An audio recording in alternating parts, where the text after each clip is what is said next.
बच्चों, आज हम आपको बताने वाले हैं ईथर का उपयोग। कल तक हम पढ़ चुके हैं कि ईथर का रासायनिक गुण हम आपको बताए थे कल की वीडियो में। अब आज हम आपको बता रहे हैं कि ईथर का हम कहाँ उपयोग करेंगे। तो पहला इसका उपयोग, महत्वपूर्ण उपयोग है कि विलायक के रूप में तेल, वसा, रेजिन इन पदार्थों को घोलने में ईथर का उपयोग किया जाता है। दूसरा उपयोग इसका है, जो विलायक होते हैं उन विलायक के निष्कर्षण में इसका उपयोग किया जाता है। तीसरा उपयोग ईथर का है गिरग्नार्ड अभिकर्मक के संश्लेषण में। और चौथा महत्वपूर्ण उपयोग है निश्चेतना उत्पन्न करने में। निश्चेतना के विषय में आपको बताए थे कल, ईथर भी निश्चेतना उत्पन्न करता है और क्लोरोफॉर्म भी निश्चेतना उत्पन्न करता है, लेकिन दोनों में यह सुरक्षित निश्चेतक माना जाता है, जिसके कारण शल्य चिकित्सक इसका उपयोग अस्थायी और अस्थायी दोनों प्रकार के निश्चेतना उत्पन्न करने में करते हैं। ईथर निश्चेतना उत्पन्न करता है, सुरक्षित रहता है, यह दोनों बात सही है, लेकिन यह श्वसन तंत्र पर जलन उत्पन्न करता है। श्वसन तंत्र पर जलन उत्पन्न करने के कारण ईथर में नाइट्रस ऑक्साइड मिला दिया जाता है। सर्वप्रथम इस निश्चेतना का गुण का अध्ययन करने के लिए, या हम कह सकते हैं सर्वप्रथम प्रयोग निश्चेतना उत्पन्न करने में एक वैज्ञानिक जिसका नाम विलियम मार्टन था, वह 1945 ईस्वी में इसे निश्चेतक के रूप में इस्तेमाल किया और पुष्टि किया कि यह क्लोरोफॉर्म से ज़्यादा सुरक्षित निश्चेतक है। अब हम इसका परीक्षण आपको बता रहे हैं। देखिए, क्लोरोफॉर्म जो आपका यह ईथर डाईएथिल ईथर है, यह निश्चेतना उत्पन्न करता है शुद्ध अवस्था में। अशुद्ध कब होता है? कल के समीकरण का लास्ट में जो आप देखे थे कि जब ऑक्सीजन से इसकी क्रिया 25 डिग्री सेल्सियस, या हम कह सकते हैं खुला छोड़ दें हम अपने कमरे के ताप पर, रूम टेम्परेचर पर, तो यह हाइड्रोपरऑक्साइड बना लेता है। तो हाइड्रोपरऑक्साइड बनने पर ईथर का उपयोग निश्चेतना उत्पन्न करने में नहीं करना चाहिए, क्योंकि एक विषालय यौगिक होता है। जांच हम कैसे करें कि हमारा ईथर सही है, शुद्ध है कि नहीं है? तो इसका हम जांच जो होता है पोटेशियम आयोडाइड के द्वारा करते हैं। पोटेशियम आयोडाइड के द्वारा कैसे करेंगे? इसमें हम पोटेशियम आयोडाइड का विलयन डालेंगे। अगर विलयन डालने पर आयोडीन मुक्त हो रही है तो हम समझ लेंगे कि हमारा यह ईथर अशुद्ध है और इसका उपयोग हम निश्चेतना उत्पन्न करने में नहीं करेंगे। ऐसा इसका परीक्षण करते हैं। अब हम आगे बात करते हैं, और भी ईथर होते हैं, जैसे कि आप यहाँ देख रहे होंगे एरोमेटिक ईथर के विषय में अब हम आपको समझाने वाले हैं। एरोमेटिक ईथर होता क्या है? जब एरिल समूह किसी एल्किल समूह से या एरिल समूह से ही जुड़ा हो ऑक्सीजन परमाणु के द्वारा, उसको हम एरोमेटिक ईथर कहते हैं। एरोमेटिक ईथर मुख्यतः दो प्रकार का होता है। पहला होता है आपका फिनालिक ईथर और दूसरा होता है डाईएरिल ईथर। फिनालिक ईथर कब होगा? इसका सामान्य सूत्र क्या होगा? देखिए, सामान्य सूत्र हमने लिखा है ArOR। AR क्या है? एल्किल समूह है। C6H5 है, यह ऑक्सीजन परमाणु है, यह एल्किल समूह है। तब जब किसी इस अवस्था में वो इस सूत्र का पालन कर रहा हो, एल्किल समूह ऑक्सीजन के द्वारा जुड़ा हो, तो उसको हम क्या कहेंगे? फिनालिक ईथर कहेंगे। और डाईएरिल ईथर कब कहेंगे? जब दो एरिल समूह ऑक्सीजन से जुड़ा हो, तो उसको हम डाईएरिल ईथर कहेंगे, AR2O। समान सूत्र इसका होगा।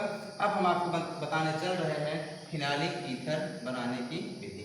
फॉर्मेशन ऑफ फिनालिक ईथर अर्थात या मेथिल फिनालिक ईथर या एनिसोल के नाम से भी इसको जाना जाता है। तो सबसे पहले यहाँ पर हम आपको बता रहे हैं कि आपको लेना होता है C6H5ONa, जिसको आप कहते हैं सोडियम फिनॉक्साइड। जब सोडियम फिनॉक्साइड को एल्कोहलिक माध्यम में हम मेथिल आयोडाइड के साथ गर्म करते हैं, सोडियम फिनॉक्साइड, एल्कोहलिक माध्यम, मेथिल आयोडाइड के साथ हम क्या किए? इसको गर्म किए, तो हमें एनिसोल प्राप्त हुआ, या फिर इसको मेथिल फेनिल ईथर कहेंगे। एक विधि।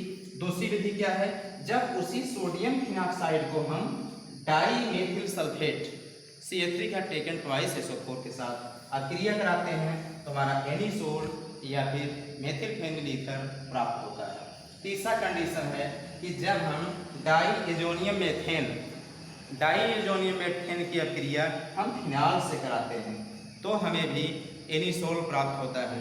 तो फिनाल का सूत्र यहाँ लिखा गया C6H5OH, यह है diazonium methane CH2N2। Diazonium methane के साथ इसकी अक्रिया कराएंगे तब भी हमारा C6H5O CH3 प्राप्त होगा और नाइट्रोजन गैस बाहर निकलेगी।